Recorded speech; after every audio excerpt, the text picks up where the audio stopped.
한 여인이 6살 된 어린 딸을 잃게 됐습니다. 그녀는 그때부터 모든 의욕을 잃고 두문불출하게 되었습니다. 어느 날 그 옆집에 사는 여인이 자신의 딸에게 음식 한 접시를 주며 심부름을 시켰습니다. 옆집 아주머니에게 갔다가 드리고 가라. 왜요? 그 아줌마가 지금 몹시 슬퍼서 누워만 계시단다. 왜요? 얼마 전에 사랑하는 딸을 잃어서 그 마음에 몹시 큰 상처를 입었거든. 사람은 마음에 상처를 입으면 아무 일도 할 수 없단다. 그 이야기를 들은 딸은 엄마가 주는 음식을 가지고 가면서 한 가지를 더 가지고 갔습니다. 그리고 낙담하고 좌절해 있는 그 옆집 아주머니에게 음식을 드리면서 일회용 반창고도 함께 내밀었습니다. 아주머니, 우리 엄마가 그러시는데 아주머니 마음에 큰 상처를 입었대요. 이 반창고를 그 상처에 붙이세요. 그러면 나으실 거예요. 그 부인은 그렇게 말하는 아이를 꼭 껴안고 한참을 울었습니다. 그리고 난 뒤 반창고를 죽은 딸 사진 옆에 끼웠습니다. 그녀는 자신의 딸이 보고 싶을 때마다 사진을 보면서 그 반창고도 함께 바라보았습니다. 그리고 그때부터 새 힘을 내어서 열심히 살았습니다.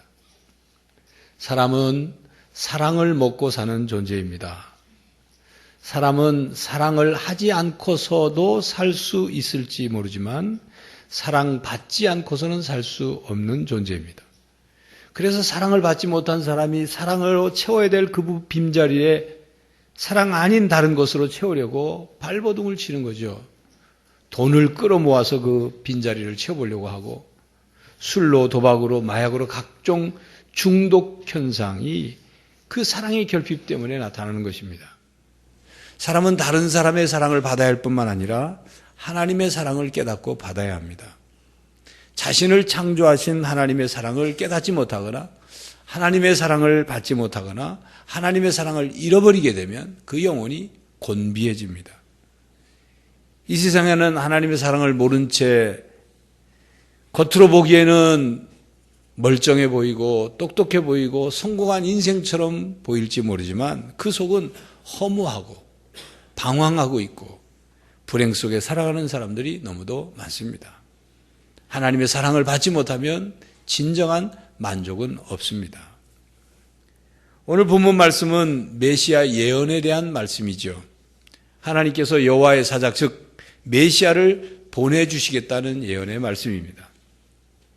하나님의 사랑을 깨닫지 못하고 하나님께 도리어 하나님이 어떻게 우리를 사랑하셨습니까? 라고 반문하는, 그래서 하나님께 제대로 예배를 드리지도 않고 하나님을 제대로 섬기지도 않는 이스라엘 백성에게, 또 하나님을 공경하지도 않고 하나님을 믿지도 않으므로 자신과 이방 나라를 물질로만 비교를 하고 자신들에게 물질의 복을 주시지 않는 하나님을 향해서 하나님이 어떻게 정의로우시냐, 정의로우신 하나님이 어디 계시냐고 반문하는 바로 그 이스라엘 백성에게 하나님께서 메시아를 보내주시겠다, 여호와의 사자를 보내주시겠다 하신 말씀입니다. 본문 1절 말씀에는 내 사자 혹은 언약의 사자라는 말이 나오죠.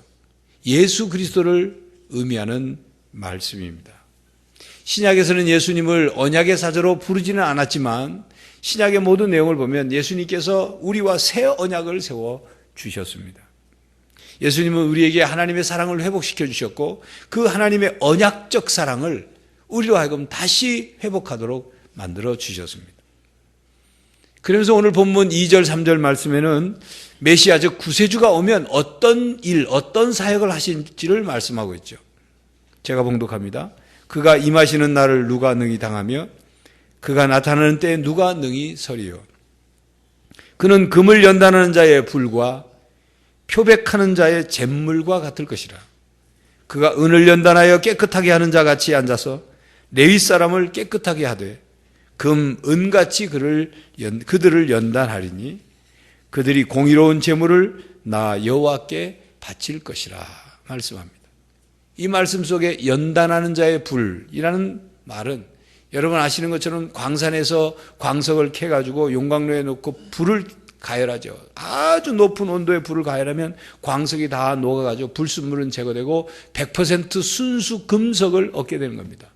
그때 때는 그 불과 같은 메시아다. 또 표백하는 자의 재물이라는 말은 빨래 빠는 데들은 우리가 옛날 양잿물 얘기했죠.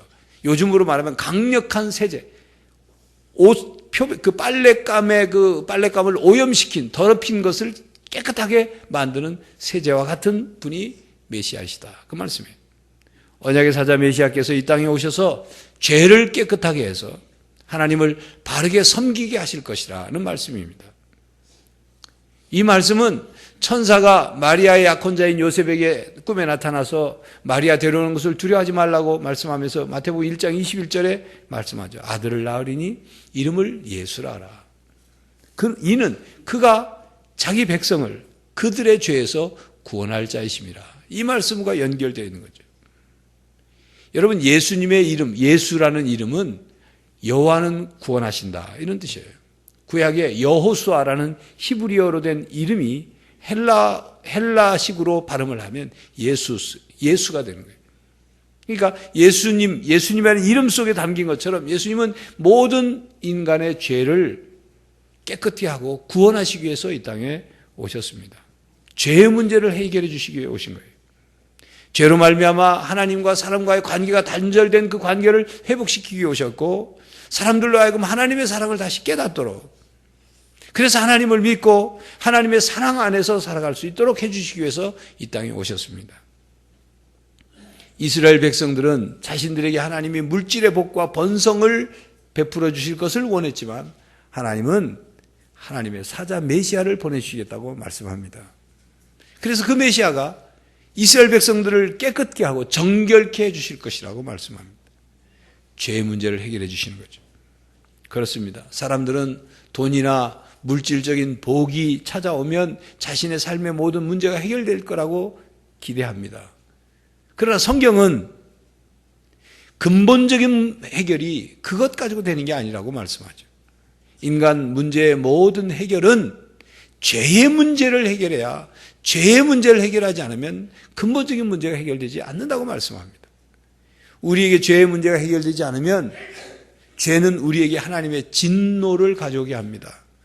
죄는 대가를 치료하기 때문에, 죄가 해결되지 않고 우리 마음속에 있으면 우리 마음속에 죄책감이 들죠. 수치심이 들죠. 우리의 영혼은 불안을 느끼게 됩니다. 죄는 우리 마음속에 자리 잡고서 우리의 감정과 마음을 오염시킵니다. 우리의 양심을 무디게 만들죠.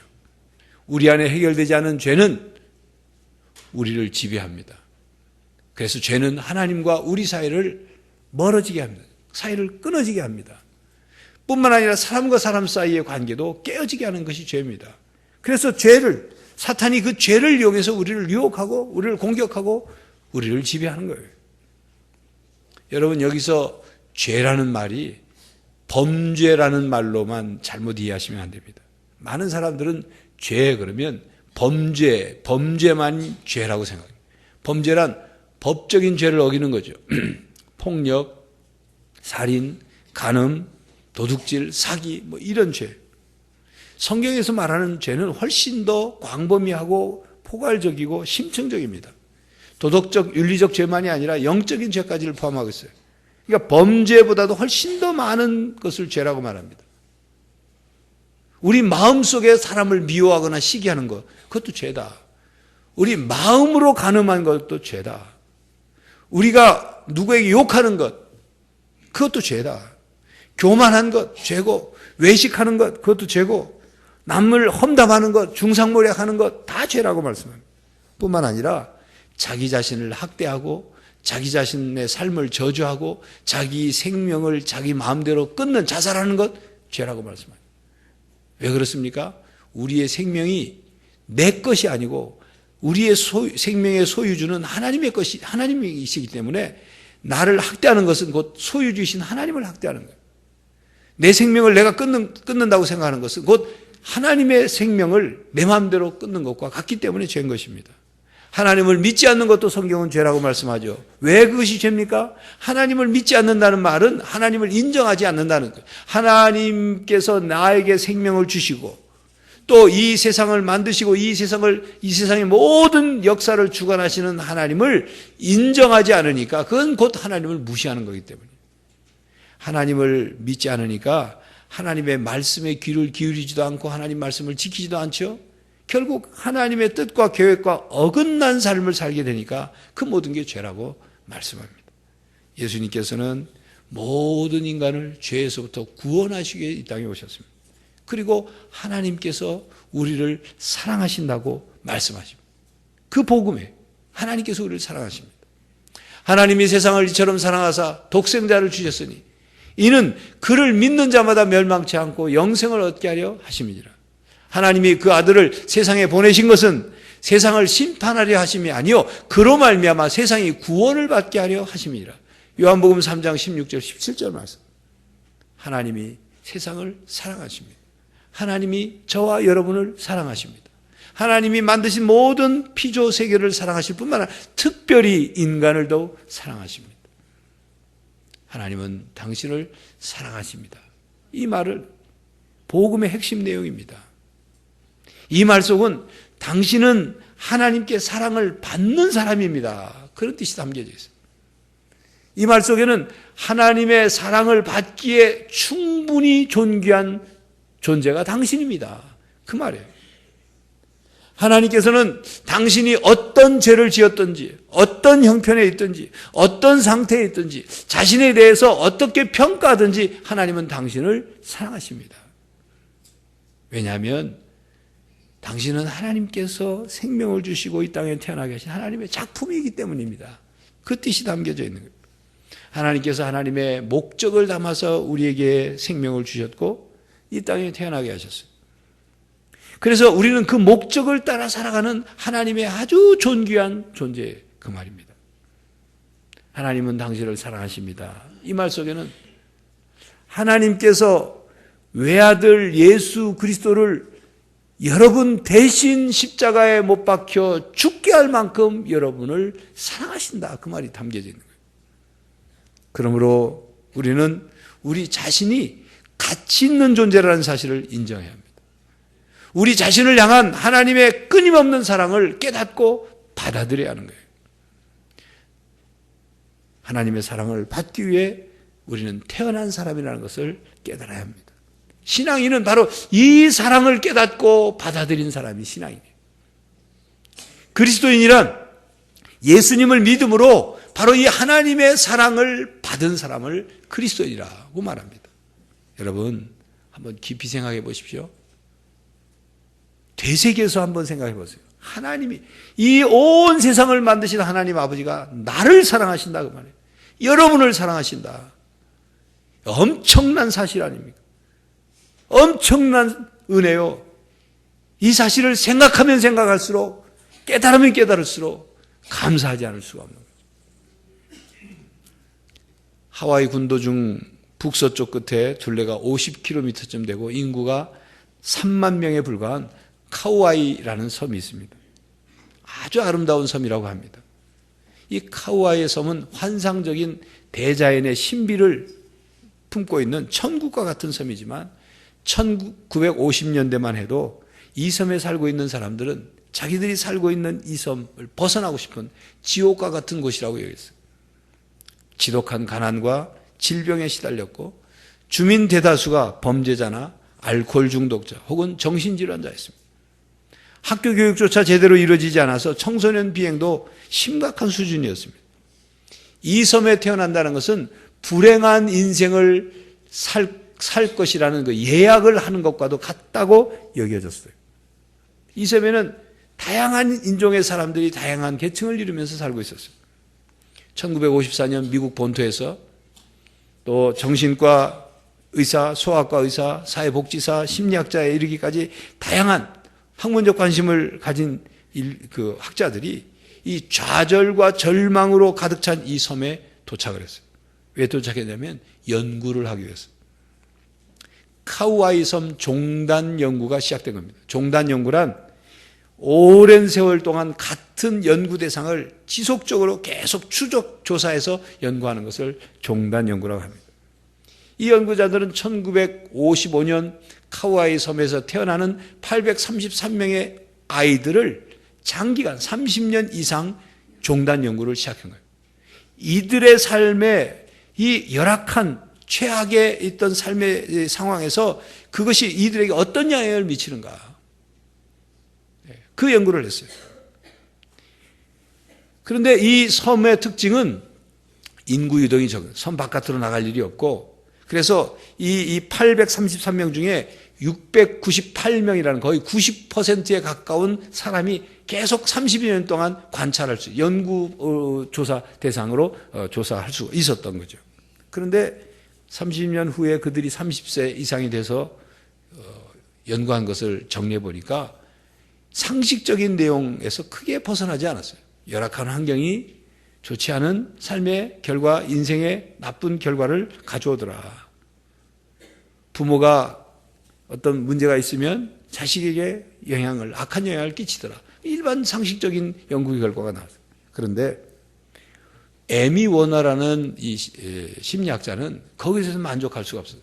분명히 이 엄청난 프로젝트의 연구였는데 여기에서 분명히 우리가 얻을 것, 배울 것이 있을 것이다 하고 다시 조사 연구한 것을 들여다보니까 거기에 고위험군에 해당하는 201명의 그 대상자들의 눈길이가 있어요.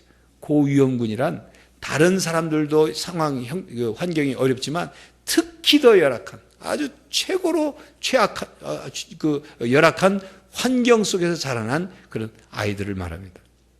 그 중에 72명에 관한 연구 결과는 이 에미 워너 심리학자의 마음을 사로잡았어요. 이 집단은, 201명의 집단은 다른 아이들보다 훨씬 더 열악한 상황이기 때문에 실제로 많은 경우 학교에서 부적응하고 학습장애를 보였고 학교와 집에서 계속 갈등을 일으켰어요. 18살 되기 전에 이미 소년원을 들락거리는 아이들이 많았고 정신질환을 앓았고 미혼모들이 그렇게 많이 나타났어요. 그런데 이 201명 중에 72명은 안 그런 거예요. 이 72명은 훌륭한 청년으로 성장했습니다. 도대체 왜 그럴까? 분명히 열악한 환경이라면 이 72명의 아이들도 타락한 인생을 살아갈 텐데 왜 이렇게 됐을까 하고 연구한 결과를, 통계를 내보니까 거기에 중요한 공통점이 한 가지가 있더라, 그 말입니다. 이것은 그 공통점이란 뭐냐면 그 아이들이 자라는 과정에서 그 아이의 입장을 무조건적으로 이해해주고 받아주는 어른이 적어도 한 명 이상 그 아이들의 삶에 있었다는 거죠. 그것이 아빠가 됐든 엄마가 됐든 할아버지든 할머니든 삼촌이든 이모든 그들의 삶을 가까이서 지켜보면서 그들이 힘들고 어려울 때 지속적으로 사랑을 베풀고 그들을 이해하고 그들이 비빌 언덕이 돼준 그런 어른이 있었다는 거예요. 한 명 이상. 그 아이들을 지속적으로 보호해주고 무조건적인 사랑을 베풀어주는 그 어른이 있었기 때문에 열악한 상황에서도 이 아이들이 자라면서 나는 사랑받는 존재구나, 나는 사랑을 받는 가치 있는 존재구나 하는 자존감이 형성됐더라 하는 것입니다. 여러분, 자존감이란 자기 스스로를 존중하고 사랑하는 마음입니다. 여러분, 우리 삶의 자존감이 높으냐 낮으냐 이것은 굉장히 중요한 사실이에요. 스스로에 대해서, 나 스스로에 대해서 존재 가치를 인정하고 나는 사랑을 받는 사람이다, 나는 사랑받기에 합당한 사람이라고 자존감이 높은 사람들은 어떤 어려움이 닥쳐도 자기를 사랑하기 때문에 그걸 극복해 나가는 거예요. 포기하지 않고. 여러분, 이 자존감이 우리 삶의 어려운 문제들을 이겨내게 하는 힘이 되는 것입니다. 근데 여러분, 자존심과 자존감은 다른 겁니다. 지난주에도 자존심에 대한 얘기를 잠깐 해드렸는데 이 자존심이나 자존감 둘 다 자기를 존중하는 것은 같지만 그 마음의 시작은 달라요. 자존심은 다른 사람과 비교해서 자기를 존중하려고 하는 거예요. 내가 소유가 많으니까, 내가 지위가 높으니까, 내가 많이 배웠으니까, 내가 외모가 뛰어나니까 자존심을 그것 가지고 세우려는 게 자존심이고, 자존감이란 그거 관계없이 나는 가치 있는 존재다. 나는 사랑받는 존재다. 자기를 인정하고 사랑하는 거예요. 대체로 자존심이 굉장히 예민하고 자존심만을 앞세우는 사람치고 자존감이 많은 경우는 낮습니다. 자존감이 높은 사람일수록 자존심을 앞세우기보다는 비록 내가 부족하고 내가 그저 인정하기 싫은 그 부분이 있다 할지라도 나의 성장과 발전을 위해서라면 그거 개의치 않고 받아들여요. 자존심 세우느라 자존심 상했다고 이렇게 삐끄러지고 그러지 않는다 그 말이에요. 여러분, 신앙은 우리에게 자존감을 갖게 해줍니다. 사람의 무조건적인 사랑이 어려운 환경 속에 있는 한 아이에게 그를 바르게 일으켜 세우고 자존감을 높게 형성할 수 있도록 영향을 주는데, 하물며 하늘에 계신 하나님 아버지께서 우리를 향해서 무조건적인 사랑을 베푸시고 우리를 존귀한 존재로 여기신다면 이것은 더 얘기할 게 없는 건 아닙니까? 하나님이 나를 사랑하신다. 하나님이 나를 존귀한 존재로 여기신다. 여러분, 만약 여러분들이 신앙생활을 하고 있으면서 아직도 자존심 때문에 자존심을 버리지 못해서 나는 자존심에 상처받으면 못 견딘다. 신앙이 흔들리고, 그렇다면 아직도 복음 그리고 신앙의 본질, 핵심을 갖지 못한 것입니다. 다른 말로 말하면 아직 자아가 덜 깨진 거예요. 아직 온전한 거듭남이 이루어지지 못한 거예요. 옛 자아를 아직도 다 벗어내지 못한 것입니다. 신앙은 하나님 안에서, 예수 그리스도 안에서 우리 스스로의 존재 가치를 인정하고 깨닫고 그 하나님이 베푸시는 사랑을 받아 누리는 것이 신앙생활이에요. 하나님께서 나를 존귀한 자로 이 세상에 태어나게 하셨고 나만의 특별한 가치가 있다. 비록 다른 사람과 비교해서는 좀 모자라는 것이 있을지 모르지만, 그러나 나는 하나님께 이 세상에 나밖에 없는 존재의 독특한 그 가치가 있는 사람이라는 것을 깨닫는 거죠. 세상 사람이 나를 어떻게 보든, 세상이 나를 뭐라고 말하든, 나는 중요한 것은 하나님께 나는 가치 있는 존재라는 사실을 깨닫고 받아들이고 사랑하는 거예요. 이게 신앙생활이에요. 하나님은 그런 나를 사랑하셔서 나를 이 세상에 보내시고 내가 예수 그리스도를 믿음으로 하나님의 백성이 되게, 하나님의 자녀가 되게 하셨어요. 하나님의 자녀인 나를 하나님께서 사랑하신다. 나를 향한 하나님의 사랑은 그 어떤 것으로도 끊어지지 않는다. 이 확신을 갖고 사는 것이 신앙생활입니다.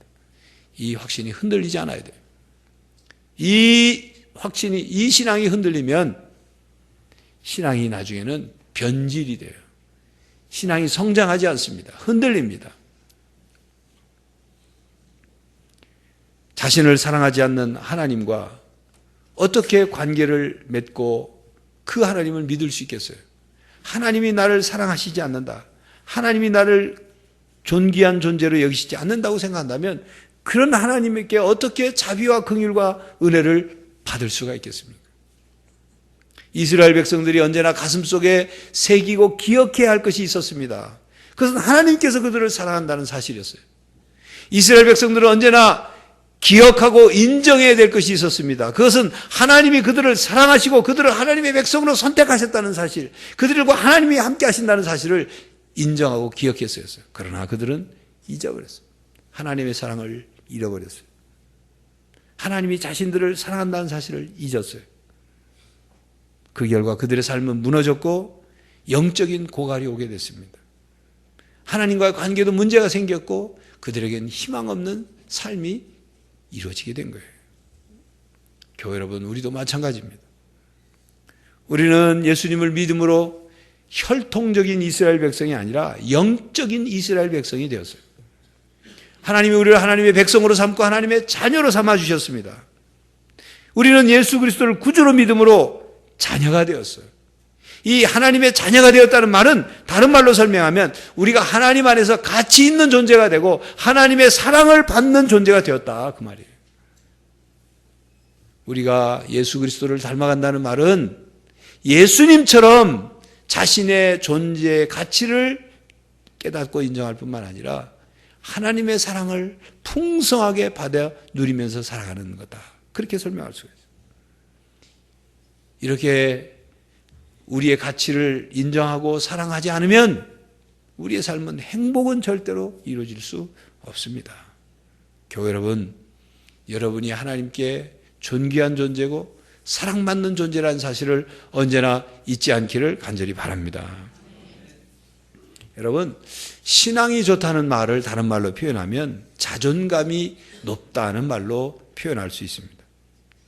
자존감이 높은 사람은 자신의 발전과 성장을 위해서라면 나에게 누가 비판을 하든지 책망을 하든지 지적을 하든지 하는 말을 긍정적인 자세로 들어요. 근데 누구에게 조금 싫은 소리, 좀 지적하는 얘기, 책망하는 얘기만 하면 쉽게 삐끼는 사람이 있죠. 그런 사람일수록 자존감이 낮습니다. 왜냐하면 그는 스스로 생각할 때 다른 사람들의 나를 향해서 지적하고 책망하는 말을 들을 때 나의 존재 가치가 땅에 떨어진다고 생각하기 때문에 자존감이 없으니까 툭하면 상처받았다, 툭하면 누구 말 때문에 삐꼈다, 이런 사람들은 자존감이 높지 않은 거예요.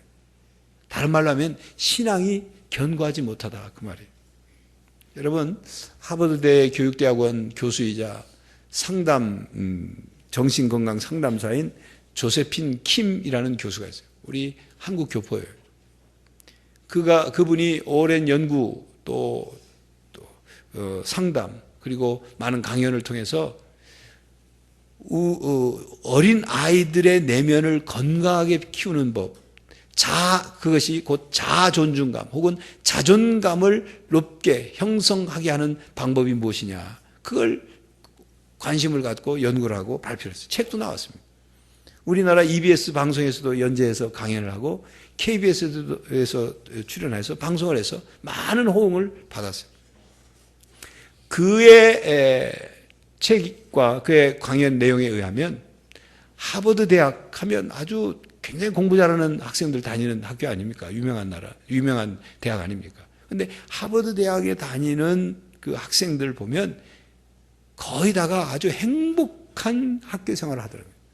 근데 그들이 어떻게 저렇게 행복한 학교 생활을 하냐? 왜냐하면 머리 좋은 아이들끼리 경쟁을 하는데, 여러분 우리나라의 뭐 특목고, 과학고 이런 데 보면 아이들 스트레스 엄청 받고 아주 힘들어하는 애들이 너무나 많습니다. 그런데 하버드 대학에서는 안 그러더란 말이죠. 그들이 머리가 좋거나 똑똑해서 그런가 하고 들여다봤더니 그게 아니라 자존감이 높게 형성됐더라는 거죠. 그래서 그들의 공통적인 특징이 세 가지가 있는데, 하나는 자신의 실수나 잘못이나 단점을 지적받아도 땡큐, 감사합니다, 그렇게 받더라는 거예요. 이야기를 들을 때 막 얼굴이 울그락불그락해지거나 막 자존심 상해하거나 의기소침해지는 것이 아니라 굉장히 긍정적으로 고맙다고. 일부러 교수를 찾아와가지고 자기 쓴소리를 좀 해달라, 자기 잘못을 좀 뭔가 부족한 것을 지적해달라고 일부러 찾아와서 얘기하더라는 거예요. 우리 한국 같으면 교수한테 강의 시간에 지적받고 그러면 막 얼굴이 붉어지고, 특히 공부 잘한다고 하는 아이들 치고 막 자존심 상해가지고 막 스트레스 엄청 받는데, 하버드대학 학생 아이들은 안 그렇다는 거죠. 둘째는 힘들 때 기꺼이 다른 사람에게 도움을 요청하더라는 거죠. 자기보다 공부를 좀 못하더라도 자기가 모르면 묻고 도움을 청하더라, 그 말이에요. 세 번째는 타인의 감정과 생각을 존중하더라는 거예요. 내 생각과 감정이 존중받아야 하는 것처럼 다른 사람들의 생각과 그 감정도 존중받아야 된다는 생각으로 서로를 존중해줘요. 그러면서 학교 생활하더라는 거죠. 여러분, 자존감이 높다는 건 그런 겁니다. 자신을 언제든지 발전시키고 성장시키기 위해서라면 자신의 잘못이나 허물이 드러나도 부끄럽게 생각하는 것이 아니라 그걸 바꾸려고 사는 거예요. 자존심 상해하지 않고 기꺼이 이것을 받아들이고 고쳐나가려고 노력하더라, 그 말이에요. 왜? 자기가 소중한 존재니까. 자기를 무엇이 진정으로 자기를 사랑하는지를 아니까. 여러분, 하나님께서 우리들에게 원하시는 신앙의 자세가 바로 그런 것입니다. 하나님 안에서, 그리스도 안에서 살아가는 삶이란 우리의 허물, 잘못, 모든 실수, 실패들이 드러나지만 그 안에서 그것을 다 받아들이는 거예요. 천국 백성으로. 변화되어 가는 거예요. 누구나 다 하나님 앞에 공사 중 팻말을 붙여놓고 사는 거라 그렇게 생각하고 살아가는 거예요. 비록 부족함이 드러나도, 실수해도, 허물이 드러나도, 죄를 지어도 나도 공사 중이고 당신도 공사 중이고, 중요한 것은 천국 들어가서 어떤 모습이냐, 그게 중요하다. 그렇게 믿고 살아가는 거예요. 여러분, 허물이 들춰지고 실수가 드러나고 잘못이 밝혀지고 죄가 드러나고 죄를 지적당하고 책망을 듣는 것, 이것이 부끄러운 것이 아닙니다. 창피한 일이 아니에요. 오히려 그것을 덮어두려고 하는 것이 부끄러운 일이고 숨기려고 하는 것이 창피한 일입니다. 책망을 들어도 지적을 당해도 그것이 나를 성장시키기 위한 그 어떤 것을 배우는 것으로 받아들이는 것, 이것이 진정한 신앙인의 모습이에요. 이것이 복음적인 삶을 사는 사람의 자세요, 하나님 안에서 자존감이 높은 사람의 삶의 모습입니다. 우리가 들어갈 곳은 최종 목적지가 천국입니다. 천국에 들어가기 전까지는 이 땅에서 살아가야 돼요. 이 땅에서 사는 동안 우리가 변해가야 되는데 어떻게 변해가야 되느냐, 어떻게 공사를 해나가야 되느냐. 하나님이 나를 향해서 기대하시는 나의 모습, 하나님이 나에게 생명을 주셔서 나를 향하여 가지고 계신 그 계획과 목적을 깨닫고 하나님이 나를 향한 온전하시고 기뻐하시고 선한 뜻이 무엇인지를 발견해서 그대로 살아가는 거예요. 그렇게 살아가기 위해서 끊임없이 나는 하나님께 존귀한 존재다, 가치 있는 존재다, 하나님은 나를 끝까지 사랑하신다, 나는 사랑받기에 합당한 사람이다, 그 믿음 가지고 살아가는 거죠. 여러분, 오늘은 대강절 첫째 주일입니다. 성자 예수님께서 이 땅에 탄생하신 날을 기다리고 준비하는 그 절기예요. 우리는 이 기간 중에, 대강절 이 기간 중에 예수님께서 왜 이 땅에 오셨는지, 이 땅에 오셔서 무엇을 하셨는지, 그 예수님을 어떻게 맞이하고 우리 마음속에 모셔야 하는지를 깨닫고 다짐하는 기간이죠. 예수님께서 우리의 죄의 문제를 해결해 주기 위해 오셨습니다. 우리 삶의 가장 근본적이고 중요한 문제를 해결해 주기 위해 오셨습니다. 우리가 날마다 그 죄를 범하는 그 죄를 깨끗게 하시기 위해서 오셨어요. 십자가의 보혈로, 십자가의 사랑으로 우리로 하여금 하나님의 사랑을 깨닫도록, 그래서 하나님의 자녀가 되어서 하나님께 존귀한 존재라는 사실을 깨닫고 받아들이도록 하기 위해서 주님이 이 땅에 오신 거예요. 참 인간의 모습을 회복하도록, 창조 때의 본래의 그 모습, 하나님의 형상이 회복되도록, 하나님과의 관계가 바르게 회복되도록, 하나님의 사랑으로 이 세상을 살아갈 수 있도록 하기 위해서 주님이 이 땅에 오셨습니다. 언약의 사자로 오신 거예요. 여러분, 우리가 살아가면서 왜 우울합니까? 왜 우울증에 걸립니까? 왜 자꾸 다른 사람과 비교하면서 열등의식에 사로잡혀 살아갑니까? 왜 헛된 것에 집착하고 그것을 버리지 못하고 있습니까? 왜 행복을 주지 못하는 다른 것으로 그 행복을 만들려고 아둥바둥합니까? 우리는 왜 다른 사람을 진정으로 용서하지 못하고 살아가고 있을까요? 왜 우리는 쉽게 낙심하고 좌절합니까? 하나님께서, 온 천하의 주인이신 하나님 아버지가 우리의 아버지셔요. 우리는 그 하나님께 존귀한 사람입니다. 그 하나님의 사랑을 받는 사람들이에요. 그 사랑을 받고 깨닫고 그 사랑을 누림으로 우리 삶의 모든 문제들을 해결하고 극복해 나가는 성도들이 되시기를 간절히 바랍니다. 기도하겠습니다. 하나님, 우리가 어떤 처지에 있든지, 어떤 형편에 있든지, 어떤 상태에 있든지, 어떤 죄를 범했든지 우리를 사랑하시고 우리를 하나님의 존귀한 자녀로 여겨주시는 하나님의 은혜를 감사드립니다. 우리는 끊임없이 다른 사람과 비교하고 나의 자신의 모습에 대해서 실망하고 자기 비하와 학대를 하며 살아가고 있지는 않은지를 돌아봅니다. 하나님께서 존귀한 존재로 생명을 주셨고 이 땅에 태어나게 하셔서 하나님의 자녀되게 하셨사오니 하나님의 사랑에 힘을 믿고 신앙 안에서 높은 자존감을 가지고 자신의 삶을 날마다 변화시키고 자신의 삶의 문제와 어려움들을 능히 극복하며 살아가는 거룩한 성도들이 다 되게 하여 주시옵소서. 예수 그리스도의 이름으로 기도하옵나이다. 아멘.